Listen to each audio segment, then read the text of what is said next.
Hey everybody, Teching 101 back again. Here is a fun game you can play while reading your One Piece, all right? And I love to play this game personally. So One Piece is a very long series, right? Stretching nearly 30 years now. Yeah, 2027 will be the 30th year anniversary, which for a while there, I was kind of hoping the series, well, not hoping, but the series ending at the 30-year mark I thought would have been perfect. Just make it like a 30-year long epic, and that would be it. Probably going to be pushing more towards 2030 at this point. I don't think we're going to end this in 2 years. But at any rate, Oda has incorporated essentially like every trope from every work of fantasy into this manga at some point. So a fun game is like, oh, where's this going to be included? Where is Oda going to incorporate, for example, time travel? Where's time travel going to end up in the story? Oh, it ended up at Wano with Toki's Devil Fruit ability. Well, there's where that one ended up, right?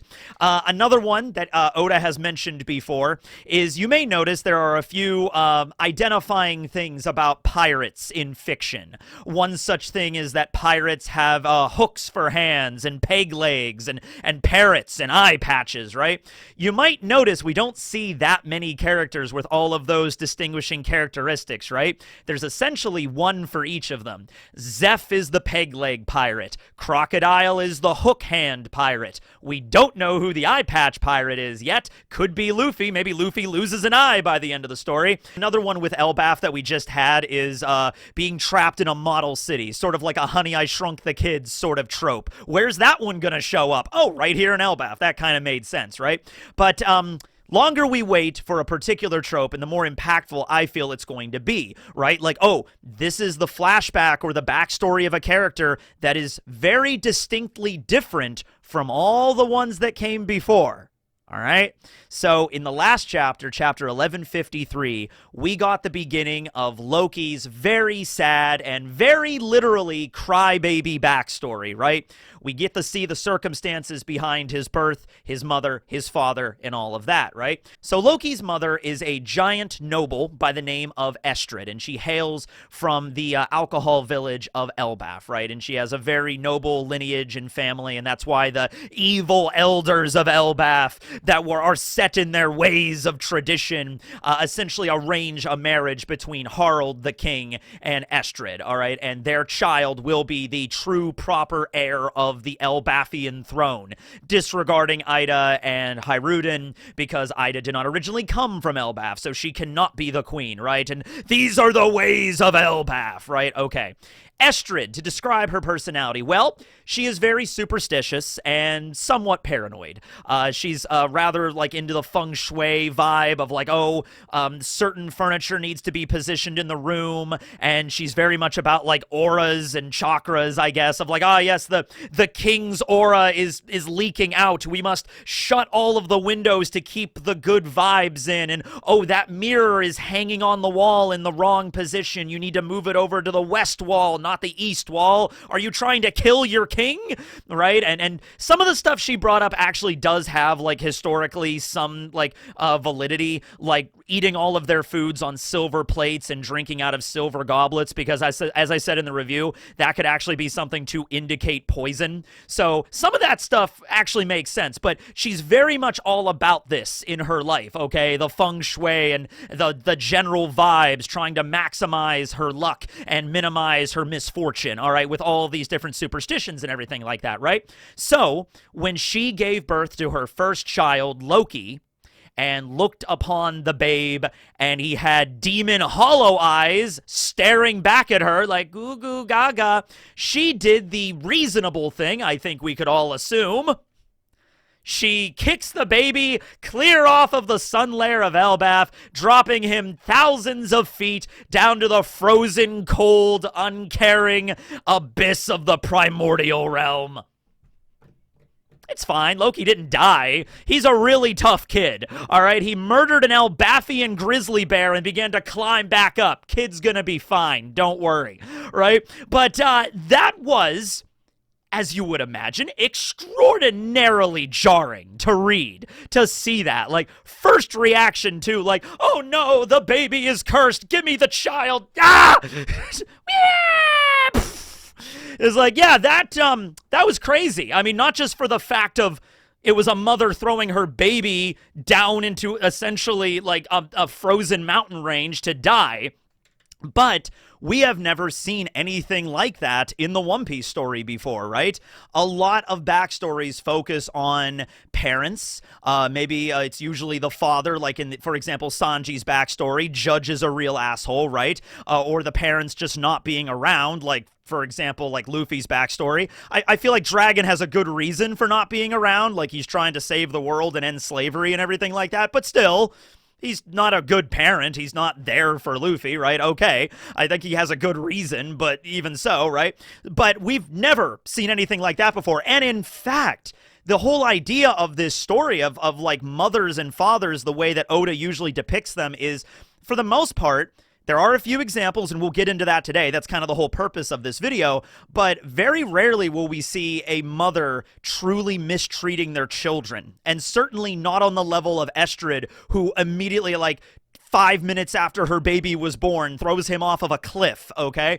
So let's just go through the Straw Hats' parents really quick, right? Luffy's mom is Dadan. All right, like, that's, like, Dadan is the one that raised Luffy, okay? And Ace and Sabo. Dadan had her work cut out for her, and she didn't care for them at first, but she grew to care about them and love them and protect them, all right? Dadan was a good mom, damn it, all right? And she certainly didn't want to see Luffy die. She risked her life to go and try to save Luffy, Ace, and Sabo, and the Gray Terminal was burning down, okay? Dadan, good mother. Then we have Zoro's parents. Their names were Arashi and Terra. We don't know anything about them beyond that they were mentioned to be dead. Arashi died by getting killed by pirates when, I guess, pirates attacked Shimosuke Village. By the way, do you think the reason Zoro became a bounty hunter was because his father was killed by pirates? Zoro probably being very young, if not being maybe like witnessed it happened right in front of him? Maybe. Let me know about that. Very possible that that's what Zoro was like. Well, I want to be the greatest swordsman in the world because of the promise with Kuina, but might as well start by being a bounty hunter, kill the pirates that killed my father. Kind of weird that Zoro never brought it up to Luffy. Pirates killed my dad, Luffy. Never brought up. Anyway, Terra died of an illness, I believe, right? There's no art of them, but check out this cool fan art that Chancil drew of them for Zoro's family tree. I've done some collabs with him before. Go check him out on all of his social media. Really awesome artist. So, then we have Nami. Nami's real biological parents we don't know anything about, and we don't even know if they were good parents, bad parents, because they died when Nami was a baby, when their island got sacked by pirates, and Bellamere, who was a member of the Marines, saved both Nojiko and Nami. They're not biological sisters, but they got brought back to Kokoyashi, and Bellamere was a good mom that literally gave herself up over to Arlong so that her children could survive. Bellamere, good mom.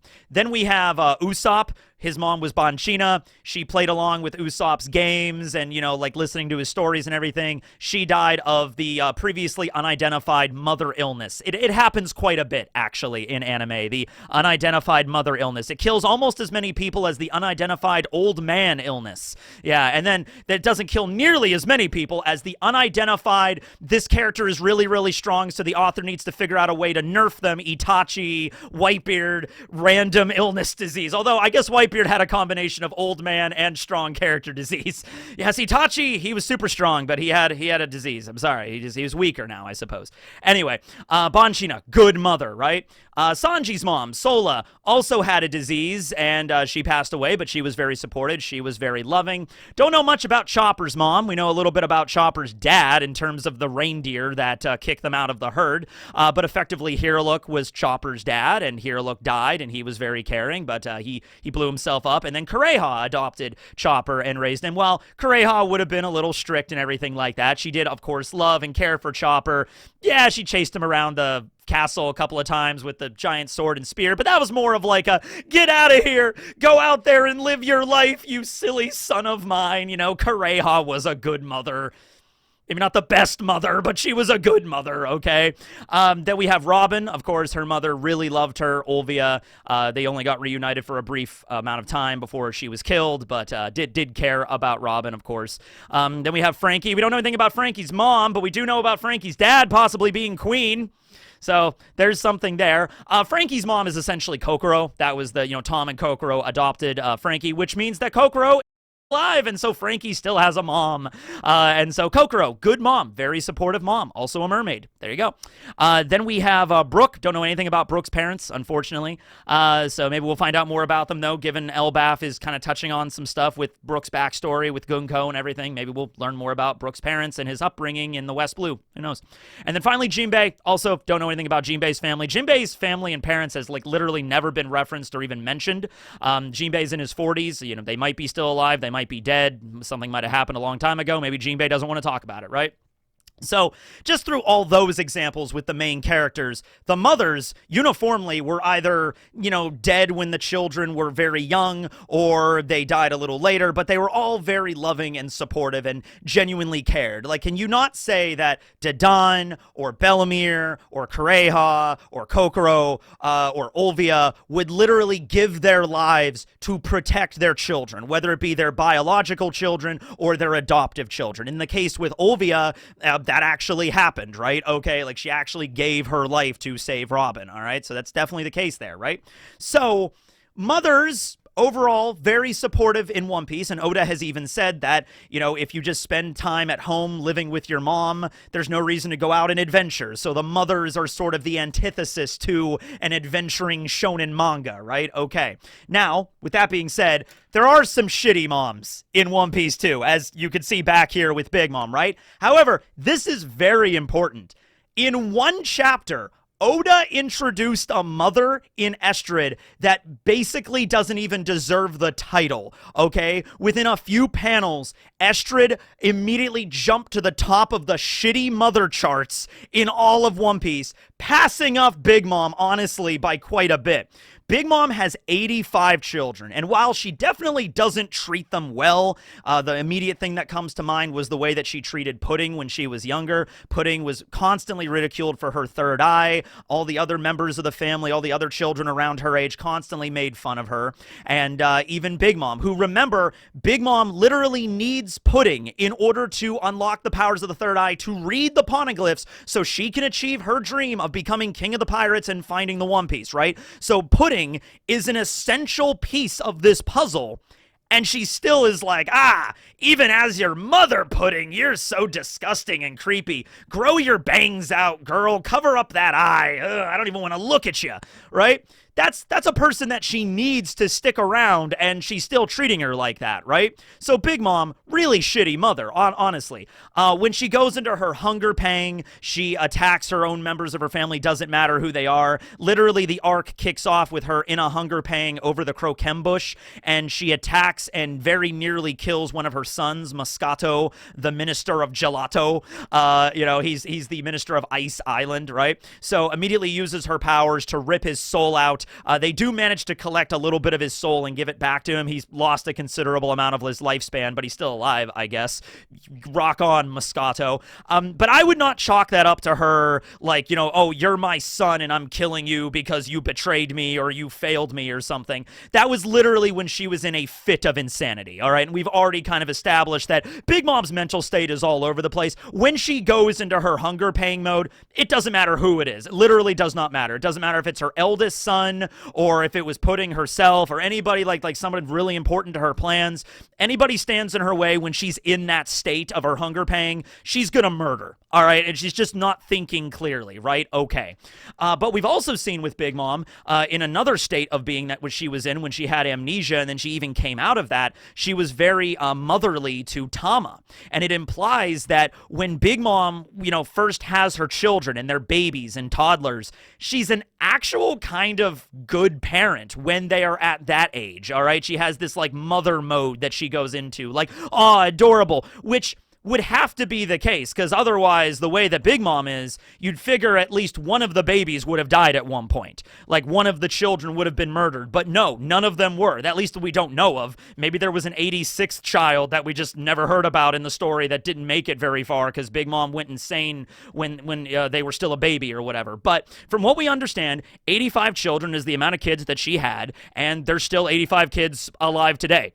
right? Like, so there we go. Like, none of them died. So at the very least, when they were babies, Big Mom did care for them after a while. And then I guess when they got to like, like childhood, like Pudding's age, when Big Mom started making fun of her, the motherly mode doesn't work anymore, or it's very scattershotted or whatever, right? So yeah, not a good parent, using her children essentially as just a means to an end to become the Pirate King and get the One Piece and everything like that. It doesn't like really overly care much about them in like an actual motherly way, but at least they're all still alive, and she never threw one of her newborn childs out of like whole cake into the ocean. I never thought that would be the standard we're going with here, but at least Big Mom's never done that. So round of applause, I guess. I don't know. Now, Big Mom also has a mother, and that would, of course, be Mother Caramel. Let's hear it for Garp's Fist. Okay, I could have sworn I had a picture of Mother Caramel in this frame at one point.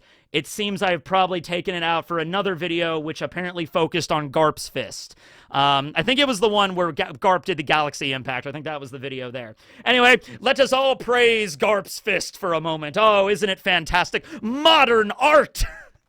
Can you imagine, like, Garp's office? Like, you walk in, and he literally just has framed photos of his fists all over. The one's, like, coming right at you, and the other one is like this, and just all over his walls. That's Garp's decoration. Okay, anyway. Mother Caramel, right over here. I'll edit it in. Okay.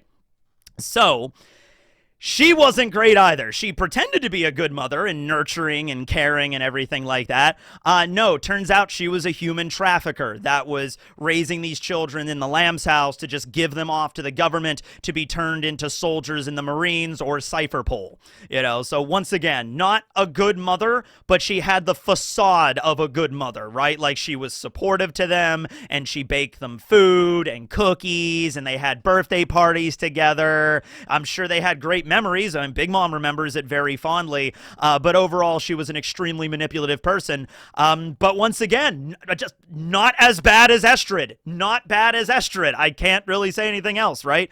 Then the other mother, this is more of like a side character, and we've never even seen this character in full view. It's always just been like a silhouette in a very brief moment, because I was asking my fans of like, what are some other examples of like a really bad, really horrible mother that might be on the level of Estrid in this story that we've never seen before?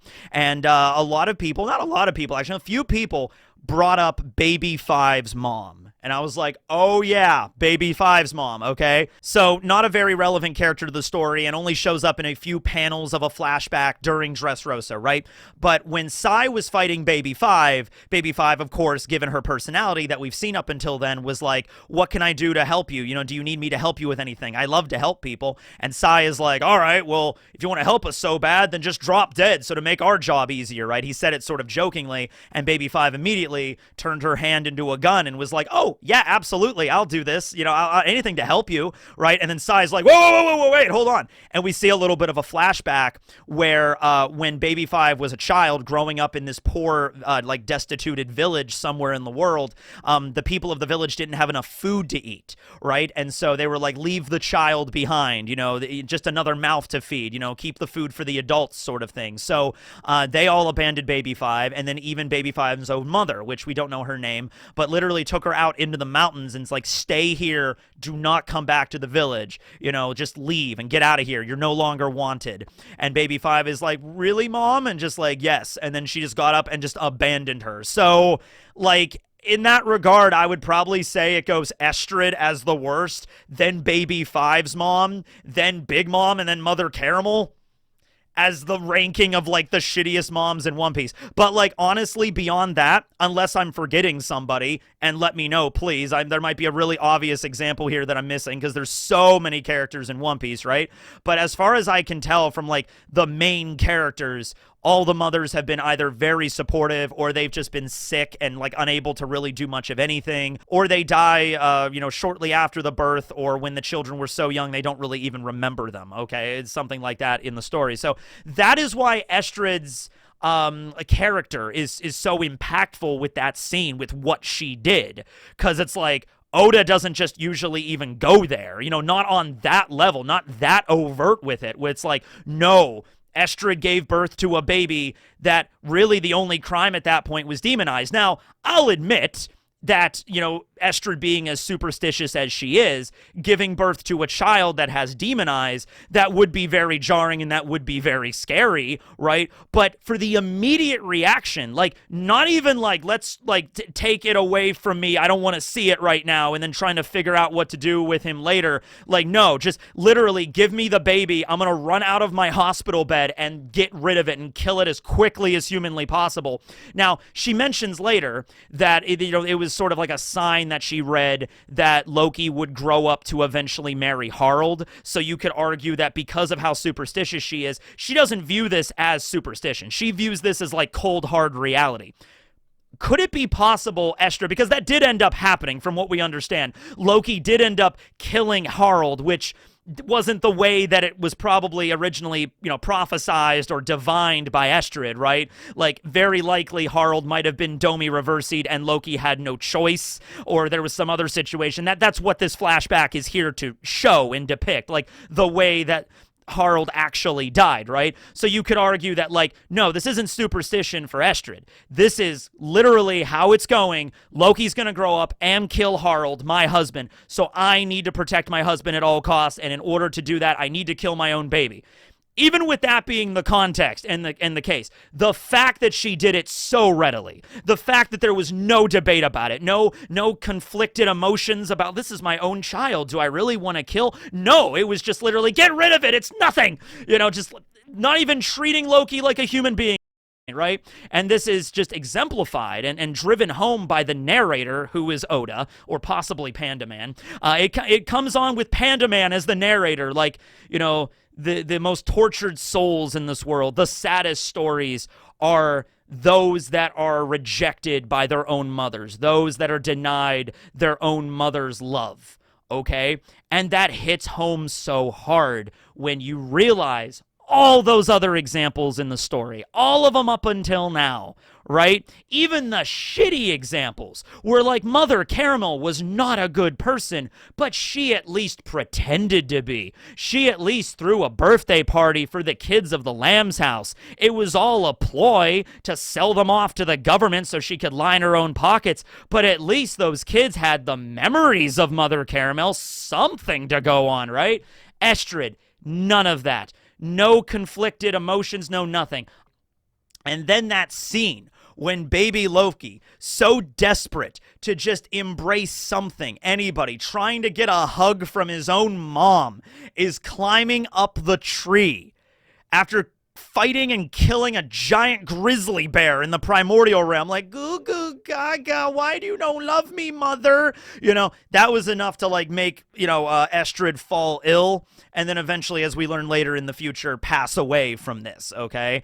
Now, granted, as I said, that does read like a Junji Ito, like, horror manga, like the mother that tried to kill her own child, and then the ghost of the baby haunts her. Like, she wakes up in the middle of the night and there's a ghost baby over her, which is the most terrifying form of ghost, by the way. There's ghosts, and then there's creepy baby ghosts, all right? I would rather be chased by Freddy Krueger in my nightmares than be chased by a ghost baby, all right? Like especially Ghost Loki. I don't want to get chased by ghost baby Loki. He seems terrifying, right?